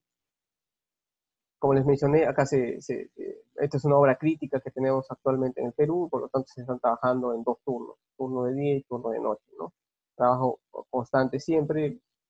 La ventaja de este tipo de técnicas también es que no tiene no se utiliza mucho equipo en campo, ¿no? Mucha mano de obra, sino es bastante bastante trabajo de equipo, ¿no? Y sobre todo son técnicas que te permiten tener ahorros en costos, en tiempo y sobre todo en seguridad, ¿no? Entonces, la gran diferencia con un muro anclado típico que se hace nivel por nivel es que usualmente estas pantallas te permiten eh, trabajar con nivel freático, con presencia de nivel freático, y trabajar con estructuras que no se deformen tanto como los muros anclados tradicionales. Esa es la gran diferencia. Obviamente también va acompañados de la rapidez constructiva. Es mucho más rápido construir un muro pantalla que un muro anclado tradicional. Pues eso es todo con respecto a mi presentación. Quería tocar un poco de parte de criterios de generalidades, parte de criterios de diseño y parte de aspectos constructivos, ¿no? Quizás tocar específicamente un punto, como es el diseño, es toda una hora o quizás 2 horas, ¿no? Entonces, en esta presentación lo que quería mostrarles es algunos aspectos críticos de diseño, y si en algún caso ustedes necesitan información o tienen algunas dudas, yo les podría apoyar, ya sea mediante sus consultas ahora, o si necesitan información, con gusto las puedo compartir, ¿no? Hugo, muchísimas gracias. Una presentación muy enriquecedora para todos nuestros asistentes. Sí tenemos una serie de preguntas que te las voy a ir vertiendo. Okay. Has mencionado tú el tema del anexo a la normativa, ¿no?, que tienen ustedes en Perú para realizar el diseño de anclajes. Sin embargo, sí, en Bolivia nosotros aún recién se está trabajando dentro de lo que es el marco de la elaboración de la guía geotécnica boliviana, ¿sí? En una primera instancia, seguramente se hará mucho énfasis en el tema de campañas y sondajes y ensayos, ¿no? Esperemos en lo posterior también contemos con un capítulo abocado a el diseño de anclajes. Debido a que esta guía todavía está en proceso, ¿cuál sería tu recomendación respecto a los sondajes, tipos de pruebas a realizar, cantidades de pruebas y parámetros que deberíamos considerar para lograr un diseño de pantallas más óptimo? Ese es un buen punto, Fabiana, porque acá, si bien es cierto, como les comenté, tenemos una normativa, si bien es cierto, es un gran avance, eh, pero es una normativa que todavía falta algunas cosas que corregir, ¿no? Entonces, la recomendación que les haría es, si se van a guiar una normativa, por ejemplo, de anclajes o de muros pantalla, usualmente las normativas de nuestros países toman en base a normativas internacionales, ya sea la normativa americana, el Eurocódigo, siempre tomamos una sola base, ¿no? Entonces trabajamos en base, ya es igual que las normativas de concreto, que tomamos pues el ACI, ¿no? Entonces, la recomendación que yo les podría hacer es que sigan una sola normativa, ¿no? Entonces, si deciden trabajar, por ejemplo, ustedes, vamos a trabajar quizás la normativa local de anclajes, guiarse, por ejemplo, ya sea del PTI, puede ser las recomendaciones americanas, que es lo típico en la región, o quizás guiarse de las recomendaciones francesas, que son, las recomendaciones francesas incluso abarcan un poco más que el PTI, es un poco más, abarca más puntos, están los abacos de capacidad de bulbo más desarrollados, ¿no? Entonces, mi recomendación es tomar una sola y no tomar partes y mezclar normativas. como quizás en nuestra normativa actual está así, ¿no? Hay partes que está de una normativa, toma normativa brasilera, normativa americana, entonces hay puntos que hay que todavía nosotros mejorar en nuestro caso. Entonces, mi recomendación, si van a guiarse a hacer una normativa local, es guiarse una sola. Quizás por, por influencia de nuestra región, lo típico quizás sea el PTI, pero también, como les menciono, la guía francesa es una buena guía. Como les digo, nosotros nosotros a nivel internacional, casi todos los países se guían de esta, ¿no? Y aplicamos. Con respecto a los sondajes, la recomendación siempre es, y nosotros como empresa siempre nos damos cuenta cuando nos llegan los proyectos, es que si el cliente ya de por sí tiene un anteproyecto y sabe, por ejemplo, voy a trabajar no sé, si hablamos de edificación, un nivel de 5 sótanos, o 15 metros de profundidad, o 3 sótanos, 10 metros de profundidad, que los sondeos o calicatas lleguen hasta la profundidad de excavación máxima, ¿no? Pero usualmente acá lo que pasa mucho en nuestro medio es que se hacen excavaciones simplemente con calicatas que llegan, son superficiales, y luego se cree o se extrapola que el material que se encontró al fondo de la excavación va a ser el mismo hasta el nivel máximo de excavación, ¿no? Entonces muchas veces, a veces aquí se hacen calicatas de 6 metros y la profundidad máxima de excavación va a ser 18 o 20 metros y se cree que es el mismo material, ¿no? Entonces, muchas veces es el grueso error que se comete y termina pasando que cuando vas a construir se termina deformando el muro, distintos tipos de problemas, ¿no? Entonces, la recomendación básica es que cuando se va a hacer la campaña geotécnica, de por sí ya se sepa qué profundidad máxima va a tener la excavación masiva.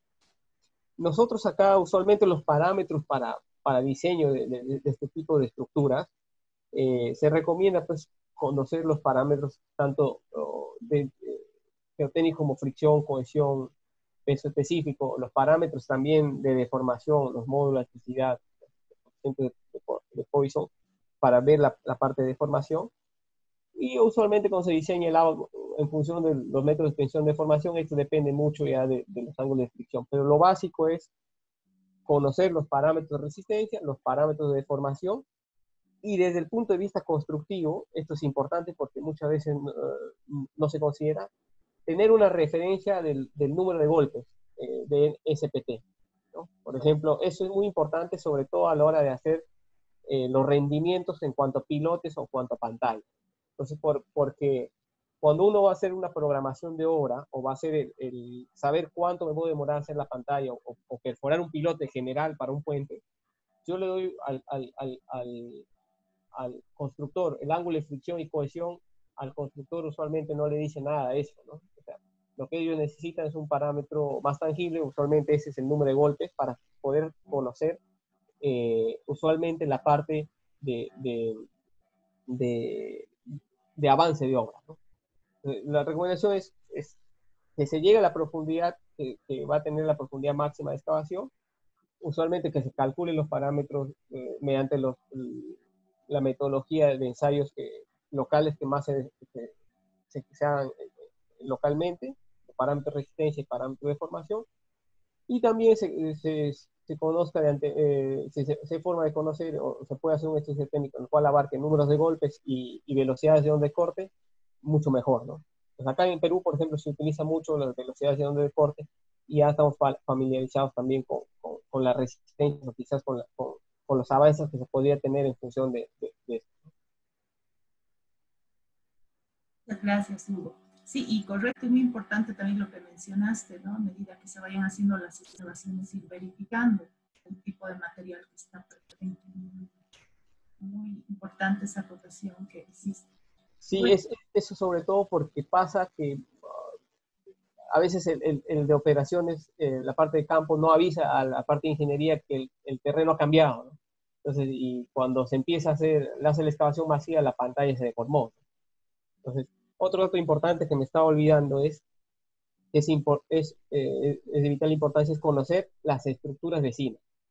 Entonces, cuando va a hacer el diseño geotécnico, yo tengo que conocer si las estructuras donde va a estar apoyados los muros de contención de repente son estructuras que pueden soportar cierto grado de deformación. No es lo mismo estructuras quizás de hace 30, 40 años que estructuras actuales que quizás podrían soportar mayor deformación. Muchas gracias. Otra consulta. Em, preguntan, más o menos, ¿cuál sería el número de días recomendables para esperar, para realizar el pesado de los anclajes? ¿Y cuáles serían los ensayos que tú recomendarías realizar para hacer el control de la lechada antes de la inyección de los anclajes? Esa es una muy buena consulta con respecto a la parte constructiva.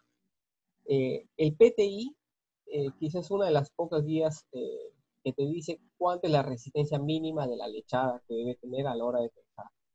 El PTI te recomienda que la resistencia mínima tiene que ser 21 megapascales o 210 kilos por centímetro cuadrado. Entonces, cuando uno va a tensar el anclaje, tiene que llegar mínimo a esa resistencia. Lo usual es, y las recomendaciones también dicen es que la lechada, en la relación agua-cemento, tiene que ser menor a 0.5.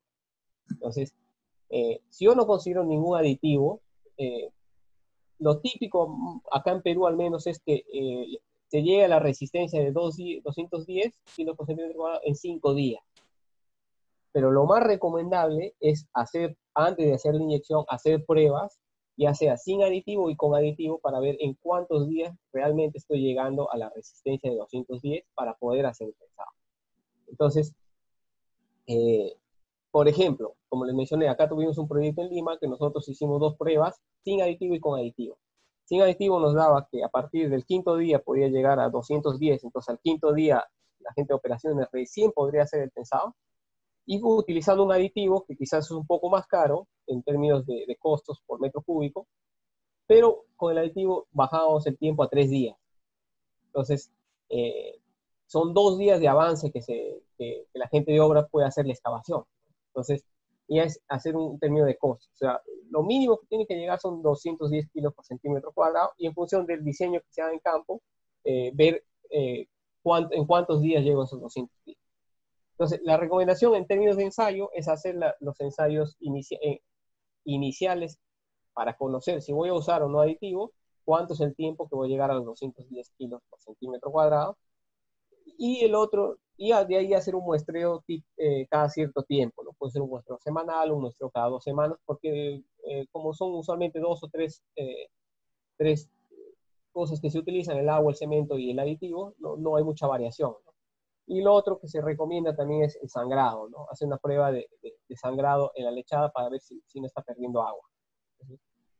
Esos son usualmente las 2 principales ensayos que se realizan a la lechada. Muchas gracias. Otra consulta. ¿Cuál es la deformación admisible en la pantalla durante la etapa constructiva y después durante la etapa en servicio?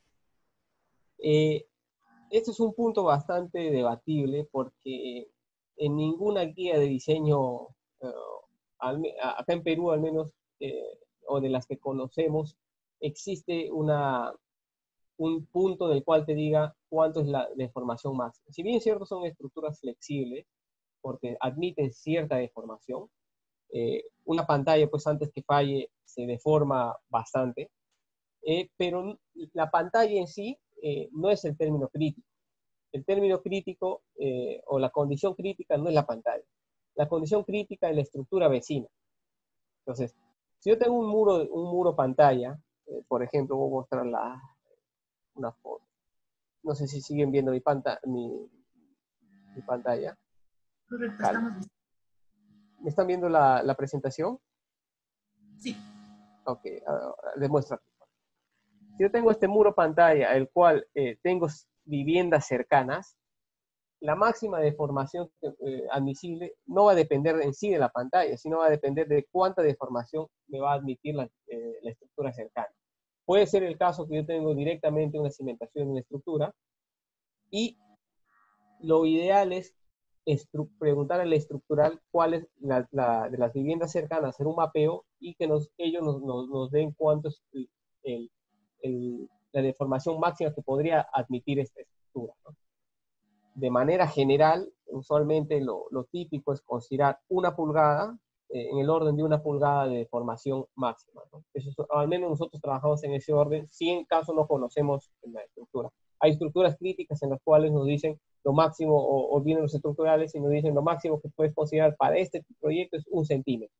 Nosotros tenemos que diseñar la pantalla en base a ese centímetro de deformación. Ahora hay que ver en dónde se produce la deformación, si es en cabeza, es en la parte inferior, eso también hay que saber identificar, porque si de repente es un muro, no sé, de 30 metros y la deformación máxima se da a los 20 metros, quizás la cimentación superficial, no, esos 3 centímetros que se deforman en la parte inferior no va a ser crítico para la estructura superficial. Entonces, hay que ahí un poco saber en dónde se produce la deformación. Usualmente lo más crítico es en cabeza, y cuál es el valor máximo que va a depender del tipo de estructura. Como le menciono, un valor, un rango que nosotros manejamos es 1 pulgada. Como les comenté anteriormente, no existe pues una normativa que te diga, al menos local, que nos diga lo máximo que pueden considerar es 2 centímetros. Eso ya varía, depende mucho de la estructura vecina y de la estructural que nos tiene que dar ese valor. Muchas gracias. Continuamos con la faceta de preguntas. Consulta, ¿qué tipos de control de calidad deberían realizarse para verificar la tensión de los anclajes in situ? Y también fusionando con otra consulta, ¿la tensión de anclaje requerida exactamente debe ser la de diseño o se debería agregar algún incremento adicional? El método de tensión o de formas de cómo anclar, cómo darle el tensado al anclaje, perdón, va a depender mucho de la metodología que se base.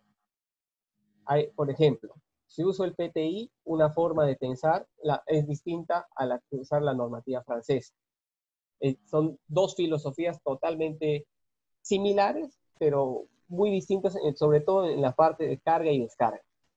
Entonces, por eso que les comento, depende mucho de qué normativas van a considerar en el diseño, ¿no? Si yo me guío del PTI, tengo que considerar la filosofía del PTI.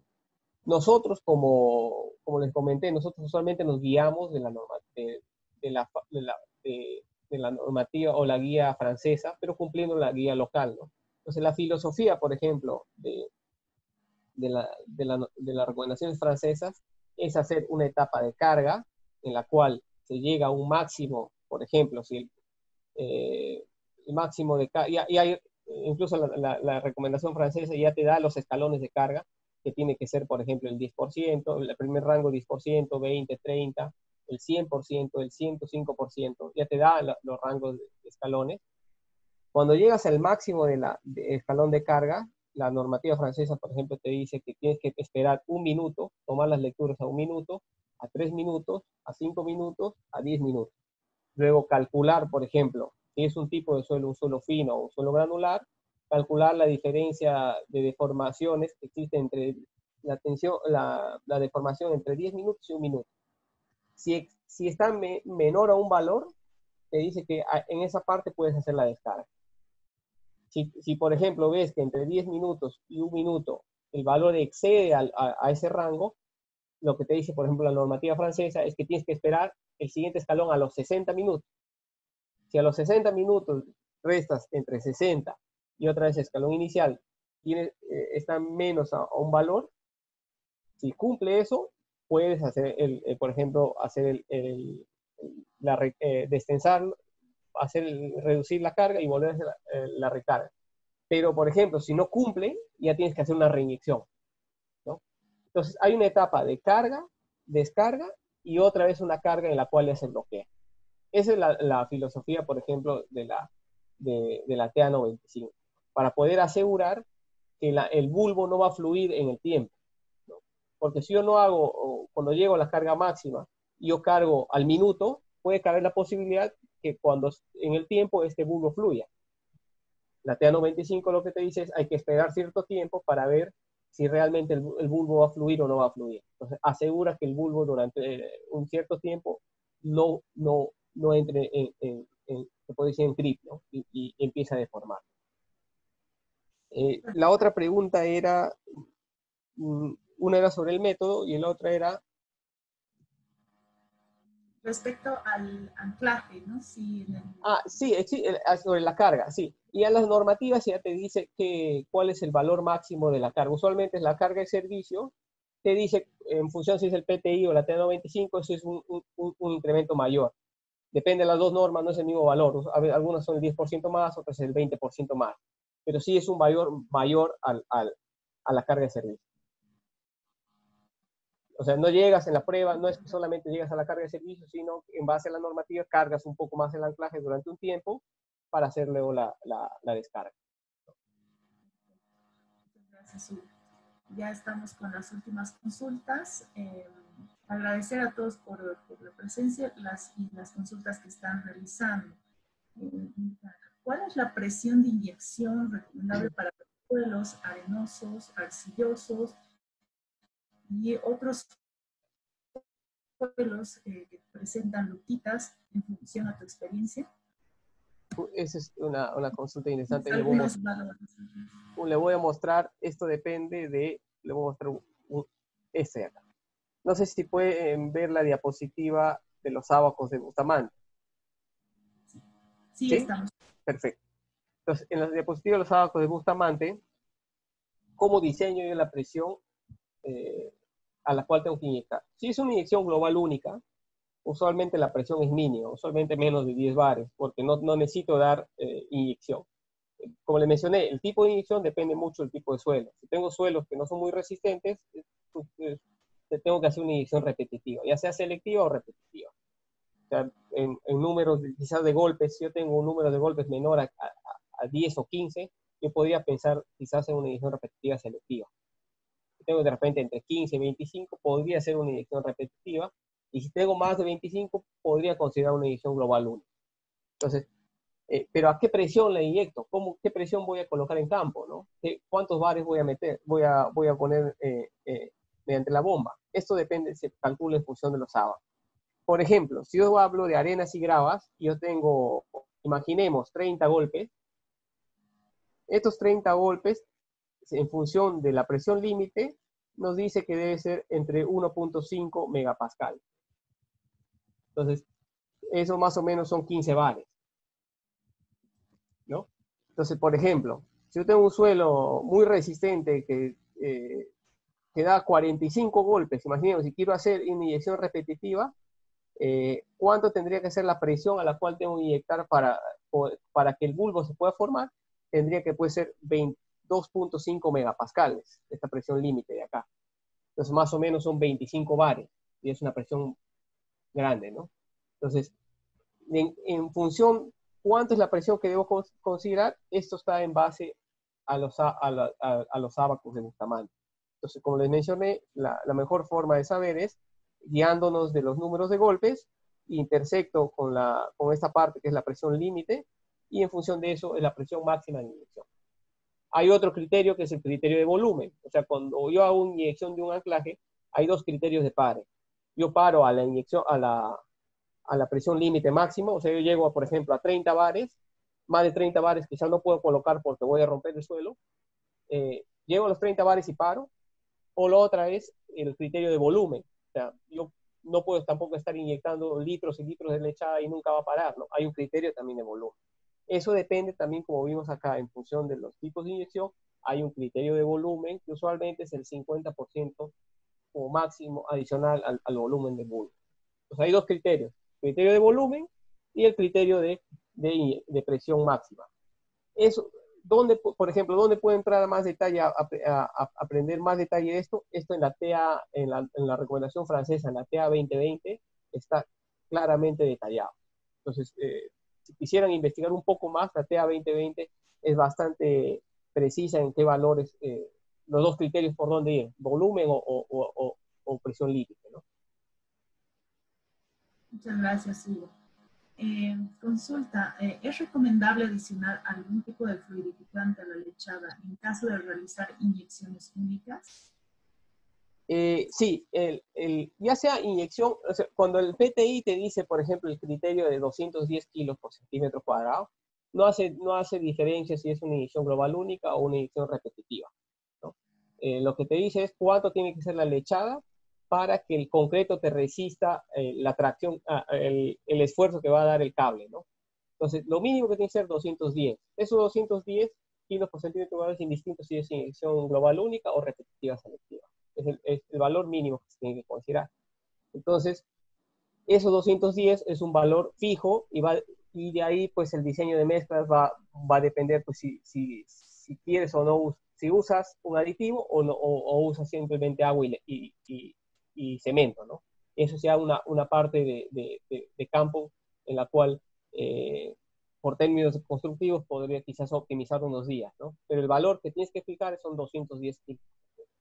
Y ese valor tiene que estar bien detallado en los planos, ¿no? Porque puede ser que el constructor llegue y al día siguiente quiera empezar a tensar, ¿no? Y lo que tensa y simplemente cuando empieza a tensar el cable se le va, ¿no? Y no es porque está fallando el bulbo. O sea, no está fallando la interacción bulbo-suelo, sino está fallando la interacción cable-lechada, ¿no? Perfecto, muy importante el acotamiento que dices, ¿no? De especificar el tipo de inyección. Exacto. En los planos siempre la recomendación cuando hacen un diseño en un plano de este tipo de estructuras es especificar el F'(C) al cual tiene que llegar la lechada, también el concreto de la pantalla, porque no puedo tampoco tensar cuando el F'(C) quizás de la pantalla sea muy bajo porque ya hago fallar a la pantalla misma, que usualmente es el 85% del F'(C) de diseño. O sea, cuando yo tengo, por ejemplo, una pantalla y diseño que el concreto sea de 350 kilos, ¿a qué edad yo tenso? Lo usual es el 85% del F'(C). Hay algunas recomendaciones, incluso dice que a partir de 245 kilos por centímetro cuadrado yo podría tensar. Pero el rango usualmente es 85% del F'(C), ¿no? Es eso del plano tiene que decir la edad de tensado, tiene que decir, por ejemplo, la profundidad máxima de excavación, y la resistencia de 210 kilos por centímetro cuadrado de la lechada. La pregunta tal vez más reiterada durante esta sesión. ¿Qué softwares o qué paquetes tú recomendarías para incursionar en este aspecto del diseño? Sí, eso es para mí bastante complicado porque, bueno, no decir una marca pues es bastante complicado. Nosotros internamente, como Soletanche, por ejemplo, si utilizo, por ejemplo, la metodología de tensión de formación mediante módulos de balasto, nosotros internamente tenemos un programa. Quizás el programa más conocido a nivel mundial o de la experiencia que yo tengo, que más utilizan las consultoras, ese programa se llama RIDO, R-I-D-O, que es un programa francés y es bastante simple de utilizar. Quizás es el más conocido, como les digo. Existen otros, que es el GGU, que existe el CIPE también tiene su módulo de tensión de formación. Existen varios, pero casi la metodología es la misma. O sea, todo se basa en una metodología que es tensión de formación y con ciertas diferencias en la forma de ingresar los datos. Nosotros, como le digo, usualmente utilizamos uno que es del grupo que se llama PARI, pero es un manejo interno es un programa interno de la empresa. Pero existen varios, como le digo, comerciales, el RIDO, el CIPECAT, el GGU, hay varios programas, ¿no? Quizás el más conocido sea el RIDO, como les comento, ¿no? Y de equilibrio límite, pues hay varios, ¿no? El de equilibrio límite es prácticamente el mismo que se utiliza para taludes, ¿no? Está el slide, Geoslope, ¿no? Que son acá en Perú al menos los más utilizados, ¿no? Quizás a veces acá se utiliza más el slide por la facilidad de ingreso de datos, ¿no? Pero también en algunos casos se utiliza el Geoslope, ¿no? Como digo, son programas de equilibrio límite, los cuales en la forma de ingresos son distintos. Muchas gracias. Yo creo que es importante, ¿no? Hacer, como tú mencionas, diferentes tipos de verificación, ¿no? Exacto. Siempre por recomendación es hacer la verificación de esfuerzo de formación mediante módulo balasto, que es lo más rápido y también funciona muy bien. Casi yo diría más del 90% de pantallas en el mercado se trabaja con esfuerzo de formación mediante módulo de balasto, y hacer siempre la verificación del empotramiento y el equilibrio límite. Eso es básico, eso es fundamental hacer, porque la pantalla, puedes tener una pantalla, un anclaje que en esfuerzo de formación no hay problema, de repente tienes 2 centímetros, 3 centímetros y el equilibrio límite no te cumple, ¿no? Entonces tienes que hacer siempre la verificación. Y si ya cuentan con software más potentes y con data mayor data podían incluso utilizar quizás un Plaxis o un Plaque para hacer un modelo mucho más complejo. Eso ya se hace cuando tienes estructuras muy complejas, ¿no? Estamos entrando con las últimas preguntas. Una consulta indica, ¿qué consideraciones especiales adoptaste para el proyecto vial que nos mostraste, que se realizó sobre este relleno sanitario, y cómo afectó la heterogeneidad del material respecto al diseño convencional? Comentaste que ese fue el primer proyecto de muro diafragma que se hizo en Perú. Ese proyecto fue un reto bastante interesante, porque ahí teníamos un botadero que tenía más de 50 años. Acá se puede ver la foto, ¿no? Estas casas que están aquí, están sobre un desmonte que tiene más de 50 años. Este es un río acá en Lima, que es el río Rimas. Si se dan cuenta, este material que pueden ver acá, no sé si el cursor se está apuntando, son las gravas de Lima. Son materiales, es un conglomerado que tiene mucha resistencia. Si se dan cuenta, los taludes son verticales y no fallan. Y sobre esto estaban este botadero que tenía un espesor de 8 metros. Y todas estas casas están sobre ese botadero. Si se dan cuenta, acá las casas se están hundiendo, ¿no? Entonces, lamentablemente no tengo una foto acá, pero esto es un botadero. Entonces, lo que se hizo es recomendar al cliente, que es Vinci, hacer una campaña geotécnica para determinar los parámetros críticos. Era un botadero, entonces bien complicado tener un parámetro exacto porque te cambia en función de la progresiva que se tiene, ¿no? Entonces, acá la campaña geotécnica constó en calcular velocidades de onda de corte para poder determinar la profundidad donde se encontraba esta grava de Lima, porque sobre esa nos íbamos a empotrar. O sea, conocer bien dónde realmente es el límite entre el botadero y la grava de Lima para poder determinar exactamente dónde empezaría el empotramiento. Eso era lo primordial que debíamos saber, porque una vez que conocemos dónde está el límite, los parámetros de la grava de Lima, y acá en Perú son bastante conocidos. Entonces, y en función de la campaña geotécnica que se hizo, porque se hicieron varios sondeos a lo largo de los 500 metros, se trabajó con el parámetro más crítico de resistencia y deformación. Entonces, fueron valores muy bajos, pero lo que teníamos bastante en claro y conocimos bien era lo de la grava de Lima. Entonces, en función de los parámetros críticos que estarían empujando la pantalla, lo que sí conocíamos muy bien era el empuje pasivo que vamos a tener. Eso fue Y otro tema crítico acá, que fue el diseño del concreto. Esto quizás no es parte de la parte de diseño como consultoría, pero acá en el tema de campo fue bastante interesante, porque el botadero, cuando se hizo los análisis químicos, tenía mucha presencia de cloruro y sulfato. Entonces, nos generó utilizar la tabla del ACI para de un concreto expuesto a valores bien altos de sulfato. Entonces, teníamos que tener relaciones de agua-cemento menor a 0.4, eso generaba calores de hidratación muy altos. Entonces, teníamos que tener mucho cuidado con el concreto que sobrepase los 75 grados para evitar que se forme estringita. Entonces, el concreto fue un diseño bastante completo, casi nos llevó aproximadamente un mes de diseño solo del concreto. Proyecto muy interesante, muchas gracias, Hugo. Bueno, ya estamos casi al límite de tiempo y tal vez como consulta final, claramente para poder optar por este tipo de estructuras tenemos que analizar diferentes aspectos, entre ellos el costo, el tiempo y por supuesto un aspecto que tal vez no se considera mucho, el tema de seguridad, ¿no?, de las viviendas colindantes. Yo te puedo decir que en nuestro medio tal vez no tenemos obras de ese tipo de magnitud, aún como las que nos has mostrado, muy pocas, ¿sí? Pero yo creo que poco a poco esperemos que el campo de ingeniería se abra y adopte, ¿no?, este tipo de estructuras.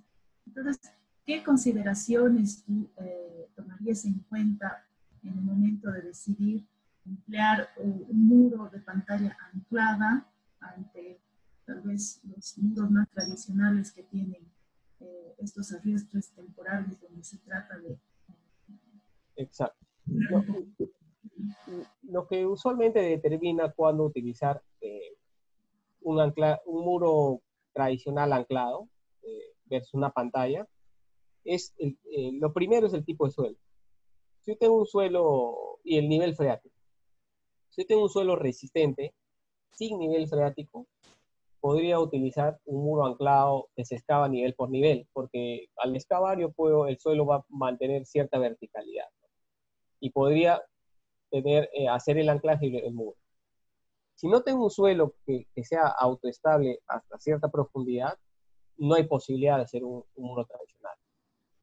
El otro factor crítico es el nivel freático. Entonces, si yo de por sí, por ejemplo, acá en Perú acabo de hacer un proyecto en el norte, en nivel freático superficial, casi a los 2 metros, y necesitamos hacer una pantalla de 10 metros, no muy profunda, pero de 2 sótanos, pero con la pantalla tradicional no se hubiese podido hacer porque a los 2 metros se encontraba agua y tenía estructuras cercanas. Entonces, hacer un bombeo hubiese generado problemas de las viviendas colindantes.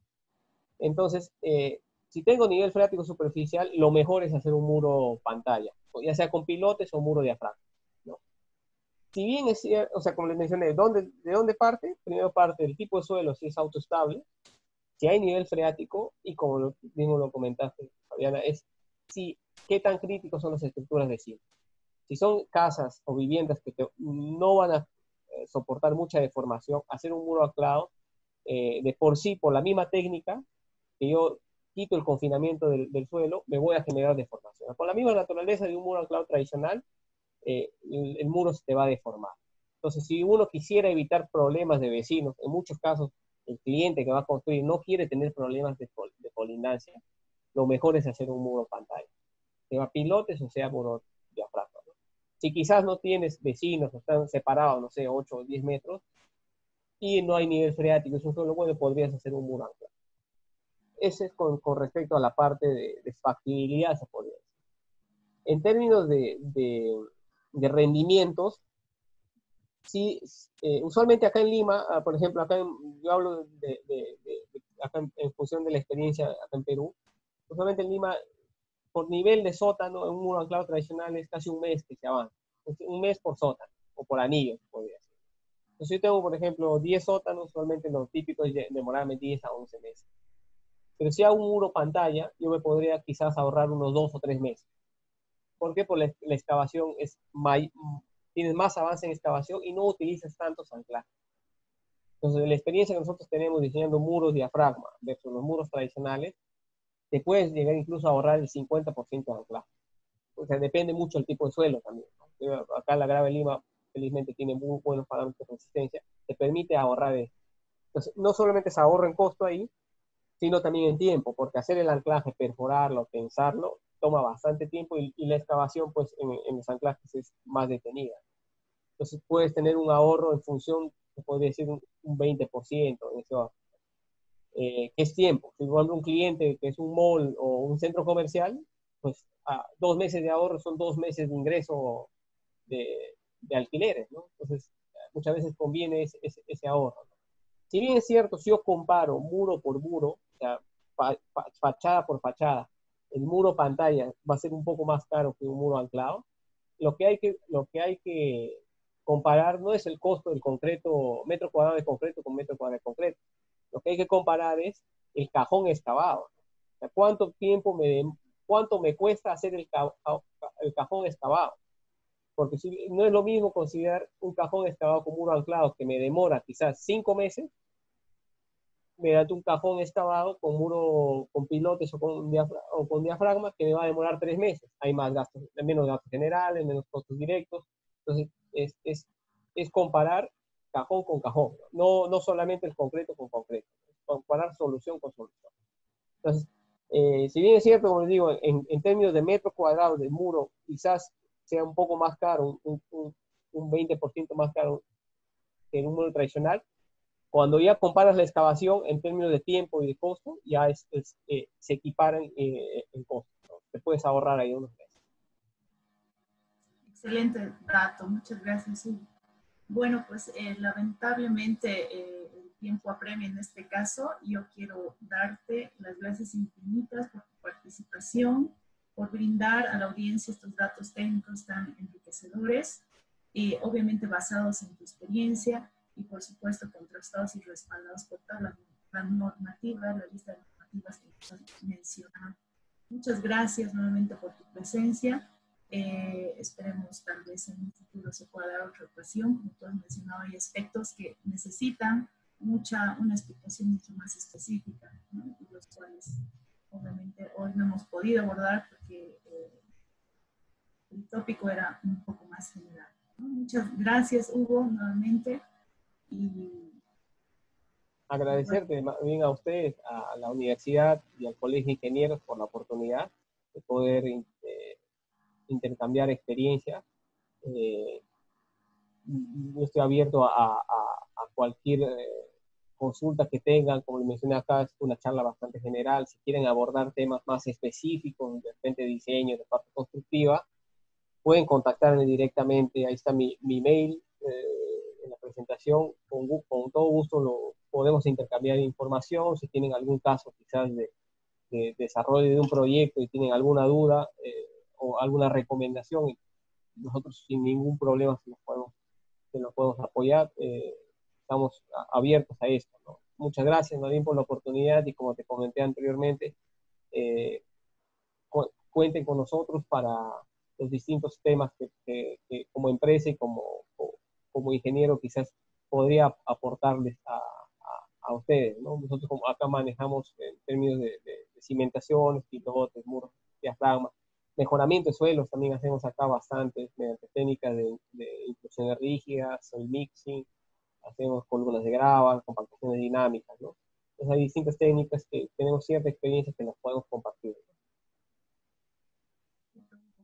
muchas gracias a ti, muchas gracias a todos los asistentes y pues esperamos una siguiente ocasión para hablar y ver todos estos temas tan interesantes más a fondo. Un saludo cordial. Muchas gracias a todos.